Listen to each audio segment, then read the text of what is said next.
Los siguientes testimonios son historias reales de los miembros de la iglesia Hammam en Chuncheon, Corea del Sur. Estos testimonios fueron presentados en Canal C y han sido doblados al español.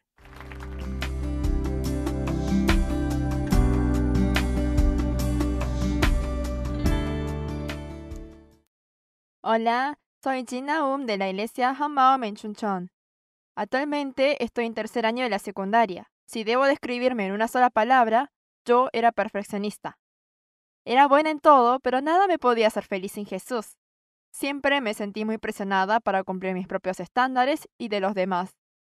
Les quiero compartir cómo me liberé cuando Jesús se hizo mi Señor.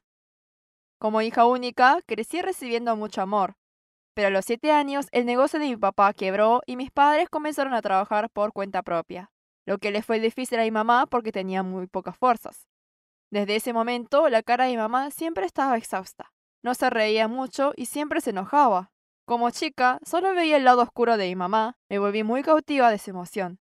Muchas veces pensaba que si le hacía la vida difícil, ella se iría de la casa. Luego entré a la primaria. Dicen que los chicos necesitan mucha ayuda de parte de su mamá durante los primeros años, pero mis papás tenían que trabajar por cuenta propia. Como no había nadie en casa por la tarde y después de trabajo mi mamá estaba ocupada haciendo los quehaceres y los trabajos retrasados, no pudieron prestarme mucha atención. Bajo estas circunstancias, pensé que no debería molestar a mi mamá, por eso comencé a hacer las cosas a solas. Preparaba los materiales escolares solas, preparaba mi mochila e iba sola a las clases particulares, y hacía la tarea todo por mi propia cuenta. Como se me hizo un hábito hacer todas solas, lo mismo pasaba con el estudio. Pensé que el estudio era una de las cosas que yo misma debía hacer. Por eso estudié duro y me fue bien en los exámenes. Mis padres decían que era suficiente si me esforzaba, pero al llevar buenas notas, se ponían muy contentos. Mis maestros y amigas me decían que estudiaba bien y eso me hacía sentir muy bien. Inconscientemente pensaba que si estudiaba bien, las personas me reconocerían y más que nada mi mamá no se enfadaría conmigo y me amaría más. Desde entonces, el estudio se convirtió en mi ídolo y realmente di todo. Mis padres nunca me presionaron en tener buenas notas. De hecho, nadie me presionaba con las notas, pero no estudiar para mí era algo inimaginable. Al principio, solo quería hacer las cosas bien en el colegio, pero cada vez más me volví más obsesionada en hacer todo bien. Por eso me esforzaba para obtener un resultado perfecto en todo lo que hacía, incluyendo mis estudios. Prefería morir antes que verme no poder hacer algo o ver a alguien haciéndolo mejor que yo. Realmente no lo podía tolerar. Leer era mi hobby favorito. Y si no terminaba los estudios del día, no dormía aunque fuera 2 o 3 de la madrugada. Realmente di todo lo mejor de mí. Tal vez por eso me convertí en una chica que era buena en todo. Casi todos los premios en las escuelas eran míos. Al principio mis padres armaron un álbum de recortes de mis premios, pero había tantos que dejaron de prestarle importancia después de un tiempo. Recibía premios en competiciones de atletismo, voz, discurso, matemáticas, escrituras, entre otros. Y obvio, fui la mejor en los estudios. Era algo obvio recibir los premios de excelencia académica en cada examen. ¿Conocen a ese estudiante molesta que llora por recibir una menos en su boleta de calificaciones? Yo era exactamente una de esas. Y también era un estudiante a quien el director recordaba de entre los 1.200 estudiantes. Todos los lunes por la mañana, en mi colegio anunciaban los nombres de las personas que recibían premio. Obviamente, nunca fui excluida. Y como iba seguido a recibir premios, el director había memorizado mi nombre y cara. Cada vez que lo saludaba en el comedor, él recordaba mi nombre. Me decía que no sabía de otros estudiantes, pero decía que estaba seguro de que yo tendría un futuro exitoso. También me volví famosa entre los padres de mis compañeros de colegio como alguien que no solo estudia bien, sino que es buena en todo. En el día de la exposición de clase, cuando mi mamá visitó el colegio, otras madres les preguntaron, ¿eres la madre de Gina? Y trataban de consultar sobre la crianza. Hasta madres que no conocían venían a decirme, ¿tú eres Gina? Espero que te lleves bien con mi hijo. Mis maestros también le decían a mi mamá que era buena en todo. Decían que si solo habrían estudiantes como yo, no hubiera nada que enseñar. Así me fui convirtiendo en la persona que quería ser, una verdadera perfeccionista. Pero a medida que pasaba el tiempo, me sentía más agotada. El estrés para mantener mi estatus como mejor estudiante creció diariamente. A pesar de que solo era una niña, pensaba constantemente sobre el deseo de acabar con todo. Me preguntaba hasta cuándo debía seguir viviendo de esta manera. Incluso recibiendo buenas notas, la satisfacción era momentánea. Más bien me ponía ansiosa imaginando que alguien recibiría mejor nota que yo en la próxima prueba. A veces se oyen las noticias sobre estudiantes sobresalientes que estudian en el exterior y cometen suicidio. Yo era capaz de entender los sentimientos de esas personas. Porque aunque estaba en la posición de que todos envidiaban, era estresante mantenerla, y la presión de hacer todo bien era indescriptiblemente enorme. Sentía como si no hubiera espacio para respirar. Pero las personas, sin saber lo que sentía, siempre esperaban más de lo que hacía. Porque siempre fuiste inteligente. Porque eres Gina. Estos elogios eran cargas pesadas para mí. Tenía que aguantar y luchar por trabajar aún más duro para mantener las expectativas de las personas. Lo mismo fue con mi vida de fe. Tenía que verme perfecta. Tenía que participar en todos los programas de la iglesia, alababa bien con lágrimas forzadas y también moraba como la persona más ardiente del mundo. Era la mejor en las competencias de memorizar versículos bíblicos y en evangelizar. De pronto, me volví una chica con buena fe. Un día, una amiga que evangelicé me preguntó, Gina, ¿cómo puedes creer en un Dios invisible? Hubo un momento de silencio. Era una pregunta básica para alguien que vino a la iglesia a creer en Dios, pero no sabía la respuesta. Pero como la traje a la iglesia, le tenía que decir algo. En aquel momento que estaba experimentando tremendo conflicto interno, escuché personas orando en lenguas al lado nuestro. Por eso le dije, ¿escuchas a esas personas orar? No es coreano ni lengua extraña. ¿Cómo podrán orar así si Dios no se le dio como regalo? De esta manera pasé la crisis. Pero me sentí incómoda de haberle respondido así nomás. Todo tenía que ser perfecto, pero cuando se trataba de mi fe, no podía ser perfecta. No quería admitir que había un problema con mi fe. Por eso me decía que la fe era así de confusa y abstracta, y me decía que estaba creyendo bastante bien. Pero hubo un hecho que cambió esta manera de pensar. Esto fue el cambio de mi tía. Mi tía había estado a punto de entrar al hospital para enfermos mentales. Había sido alcohólica, aislada y hasta intentado suicidarse. Pero después de ir a la iglesia Hammam, se transformó en otra persona. Fue algo muy raro.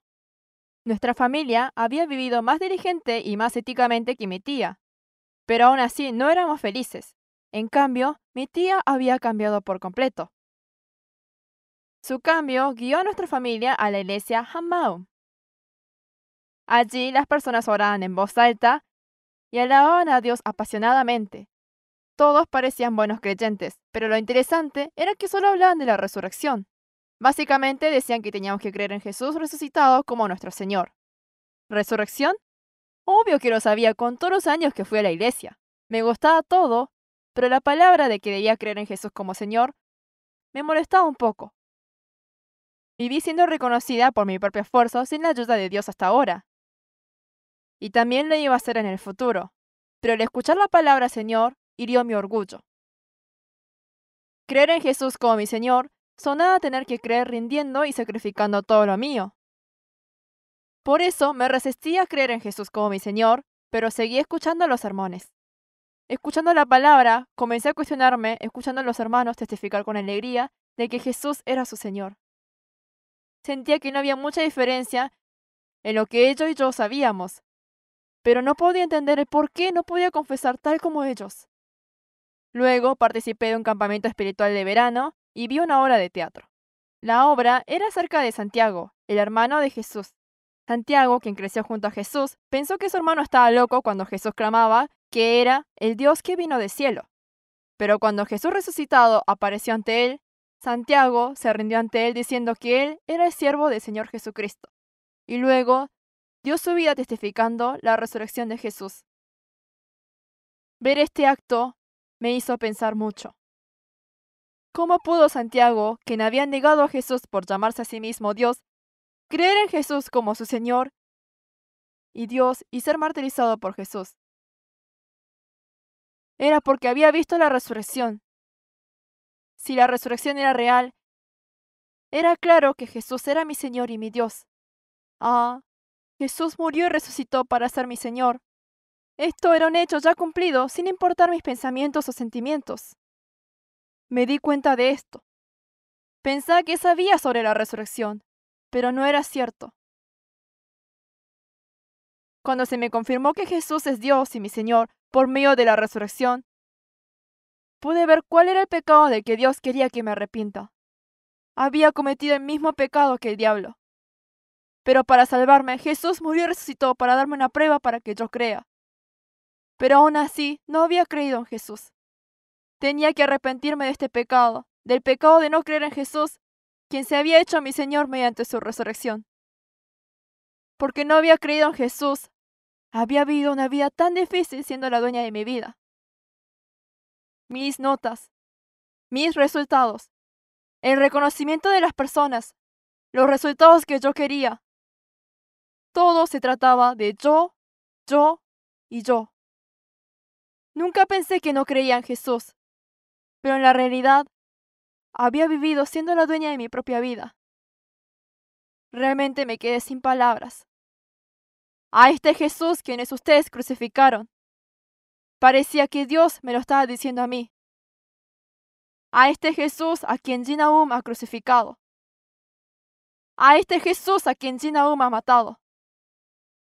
Me hacía la perfecta por fuera y pretendía tener una buena fe, pero en el interior no había creído en Jesús y siendo la dueña había ignorado y rechazado a Jesús millones de veces al día. No tuve otra que arrepentirme del pecado de no haber creído en Jesús y lo recibí como mi Señor. Esto no fue porque alguien me forzó. Por medio de la resurrección fui capaz de confesar con alegría que Jesús era mi Señor. Después de creer en Jesús como mi Señor, me volví muy libre. Ya no me importaba lo que pensaba de mí misma y cómo otros me miraban. Como aquel que domina toda la creación y el Señor de señores estaba dentro mío, ya no había ningún problema en mí. Mi propósito para estudiar cambió por completo. En el pasado, durante la semana de exámenes, escribía el nombre de mi amigo de rival en los márgenes de mi cuaderno y escribía, fulano de tal, te voy a vencer. O escribía la nota que quería recibir. Pero ahora escribo, Jesús es mi Señor. Y ya no estudio por mí, ni para recibir la aprobación de las personas. Ahora estudio solo para Jesús y como resultado puedo estudiar con alegría. Dando lo mejor, le entrego los resultados a mi Señor Jesús. Por eso, dejé de ponerme ansiosa por los resultados. Aunque recibía notas peores de lo que pensaba, ya no lloro como antes y ahora le agradezco a Jesús. Después de creer en Jesús como mi Señor, me di cuenta de lo tonto que fue haber vivido por las notas de los exámenes. Había vivido por lo temporario, pero ahora quise enfocarme totalmente en lo eterno. Por eso, más que las notas, comencé a anhelar la salvación de las almas y compartir el Evangelio. Una vez, salí a evangelizar alrededor de mi departamento. Era verano en el momento y muchos estaban afuera por el calor. Compartí el Evangelio con algunas personas y visité al portero de nuestro departamento. Golpeé la puerta y él pensó que había ido a buscar un correo. Por eso me dijo, ¿en qué piso vives? Así que le dije, yo no vine por eso, y le compartí sobre Jesús. Habían personas que tiraban el folleto del Evangelio delante de mí. Otros también me empujaban diciéndome que me vaya. Honestamente, antes no podía tolerar que las personas dijeran cosas feas como estas. Pero pasar por estas cosas, compartiendo el Evangelio, me ponía feliz. Hasta los momentos en que fui rechazada, no los odié. Más bien, oré con lágrimas para que estas personas puedan encontrarse con Jesús. También compartí el Evangelio a mis amigas. Dios derramó su corazón en el mío. No podía soportar la idea de que mis amigas fueran al infierno porque no conocían a Jesús. No podía estar quieta porque sabía dónde irían ellas si no les compartía el Evangelio. Por eso, inmediatamente comencé a invitarlas a mi casa para compartir el Evangelio. Una de las amigas que más recuerdo es una que se parecía mucho a mi antigua imagen. Ella siempre estudiaba presionada y con mucha carga por las altas expectativas de sus padres. Siempre se esforzaba mucho, pero no obtenía resultados satisfactorios, por lo cual siempre estaba cargada. Después de conocer el Evangelio, me sentí muy mal por ella. Por eso le compartí el Evangelio en el bus. Le dije que ya no tenía que vivir así, que Jesús murió y resucitó para ser su Señor. En el pasado, yo también me movía de acuerdo a mis notas, pero ahora creo en Jesús como mi Señor y no hay nada que me moleste. Entonces ella dijo que yo tenía razón y daba gracias diciendo que nunca antes había escuchado estas palabras. No me limité solo a compartir el Evangelio con mis amigas, sino que también las invité a casa y adoré con ellas. Como está escrito que la fe viene al escuchar de la palabra, compartí el Evangelio repetidamente, por lo que el Espíritu Santo los guió al arrepentimiento. Se arrepintieron en llantos diciendo que no habían creído en Jesús como su Señor, sino que habían idolatrado a los famosos, a las notas y a sus novios. Una de ellas era hostigada por sus padres porque ellos no iban a la iglesia, pero ella dijo que quería asistir al culto y escribir testimonios porque Jesús resucitó, sin importar su situación. Me asombré del poder del Evangelio por medio de las confesiones de mis amigas. También me asombré al ver cómo estaba predicando el Evangelio de la resurrección cuando antes ni podía responder preguntas básicas. Ahora soy completamente libre. Ya no me estreso más para ser perfecta en todo. Tampoco me estreso para obtener el reconocimiento. Todo lo que hago, lo hago por mi Señor Jesús. Ahora soy una hija querida de Dios y no un objeto de la aprobación de la gente. Amén. También, con la sabiduría y la inteligencia que Dios me ha dado, ocupé segundo lugar entre todos los alumnos de 10º grado en el primer examen de este año. Todo es por la gracia de Dios. De ahora en adelante, seguiré viviendo no por mi futuro gloria, sino por mi Señor Jesús y el Evangelio que nos dio Dios. Jesús es mi Señor. Jesús, te amo. Muchas gracias.